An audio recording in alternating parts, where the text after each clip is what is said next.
Morning. Um, I have sound. Got a new iPhone 6S. It's not the 6S Plus. It's too big. 6S is pretty good though. Um, I didn't realize that whenever you're recording with these things, that you have to hold the phone so far away from you. I mean, that's ridiculous. It's just that or I have a huge head. I don't know which. Um, I'm trying to keep up with this as often as I can. I'd like to do little 5-minute clips every day of just what I'm thinking about that morning. So, what I'm thinking about this morning is I get up every morning, I have a cup of coffee, I normally eat some sort of a breakfast sandwich, something, and I listen to NPR. And for people who don't know what NPR is, that's National Public Radio. And they're going to talk about, whatever is in the news. So, for Americans, it has been the presidential race forever and ever and ever and ever, and mostly Donald Trump and his foolish speeches. But this morning, there's this huge worldwide news story about a company in Panama that's apparently been helping some pretty high up people hide their money to avoid paying taxes in their countries. I heard a lot about other countries besides the United States, and I'm wondering why I didn't hear too much about the United States. Heard names like Putin and the president of Egypt. Wow, I didn't realize that my hand was gonna cramp so much trying to hold this phone this far away from my face for this long. Woo, arm. Anyway, President Putin, President of Egypt, several actors, just a lot of people from overseas, and I'm wondering, there's got to be somebody from the United States that's involved in this nonsense. But it's interesting to me because this is the first time I've ever heard Panama be a place that you hide your money at. I always thought that was, done in like Sweden. Like that's where you hid all your money. If you don't want to pay taxes on it, you would go to Sweden. So that's what I was listening to this morning. I thought it was interesting. You should take a minute to check it out. Look it up. See what you can find out about it. For my kids, if they are ever watching that, because I know that right now nobody's really watching these videos, and that's okay. Hopefully they will in the future. And it's also for myself and my family, so that my kids or my wife or whoever,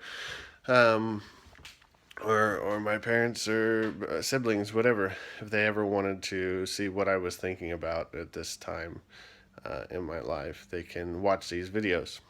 I'm walking around a lot just because I'm trying to just kind of get a feel of the lighting in my house and what's going on. So, but anyway, yeah, check out the Panama documents is what they're calling them. It's huge. It's like a 25 country deal where they're like all these investigative reporters are all working on it right now. So, as far as gaming goes, for people that are watching my channel, hoping that one time or another I'm going to start talking about gaming. Gaming for me this morning is I'm obviously the owner of cogamers.net, and what we're doing right now is refocusing. I've been doing some soul searching and also doing some searching through Steam, and found that some of the titles that we host are, although they are fun, are not very popular. And for anybody who's hoping to get into the situation where they want to host games, it costs money. Ooh, what do I got there? J.J. Abrams lens flare. Look at that. Oh, put it right in my eye. Okay. Anyway, it costs money. Right now, CoGamers, I think I run 5 of the top survival games on Steam right now. At least one environment for each one. Right now, my server costs are about what is it?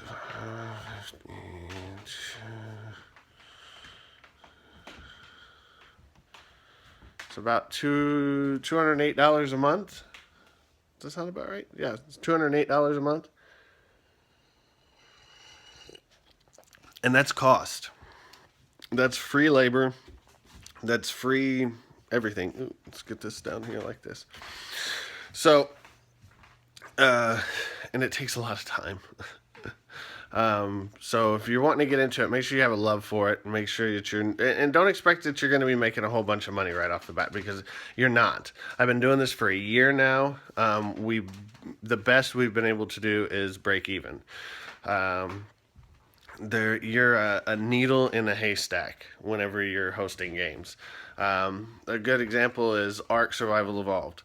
There are over 15,000 servers that are hosted. And I have 2. So to try to get people to find those 2 is difficult. But it is a fairly popular game. I want to continue to host it and stay connected with the community as much as I can. Another good one is Rust. Rust is huge. But it's another situation where there's about a bajillion servers out there, and to try to get somebody to recognize yours and know that you're going to provide them with a good environment to play in that's going to match their style of what they're wanting to do is difficult. It's a lot of hours of sitting trolling through all the game forums, finding conversations to participate in, shamelessly promoting yourself with your signature on those forums or whatever, and putting your community group whatever in there. It's just a lot of work. It's constantly pushing, and that's what we're trying to do right now. So we're hoping to get things grown. But if you haven't been to our website yet, please go. It's cogamers.net. Check out our server information page. We've got the games we play, news feeds. It's a new site. We just launched it. We're going to have some more information going into those news feeds soon. So I want to get some original content in there, though. We did news feeds before on the old site, and it was just a regurgitation of what the developers had already spit out, and nobody wanted to read that crap. So we want to get some actual original content put in there. But again, that takes time. So word of advice to anyone who's wanting to do a game hosting company, or start a very serious gaming community. Make sure that you have a lot of time available, and make sure that you have a couple $100, probably $200 to $400 extra a month that you can kind of throw at this for a while, and know that it's going to cost you that, and be happy whenever you get the support of your community when you do get it. But I'm coming up on the 10-minute mark. I don't want to go over 10 minutes, so hopefully I'll be able to post again soon. Again, if you have any questions, please ask in the comments below. Go to our website, cogamers.net. Those are probably the 2 best ways to contact me. If you go to cogamers.net, there's a lot of other avenues for you to be able to contact me as well. So until next time, hope you enjoyed watching all this nonsense behind me as I wandered around my house and talked to you this morning aimlessly. Until then, we'll see you next time.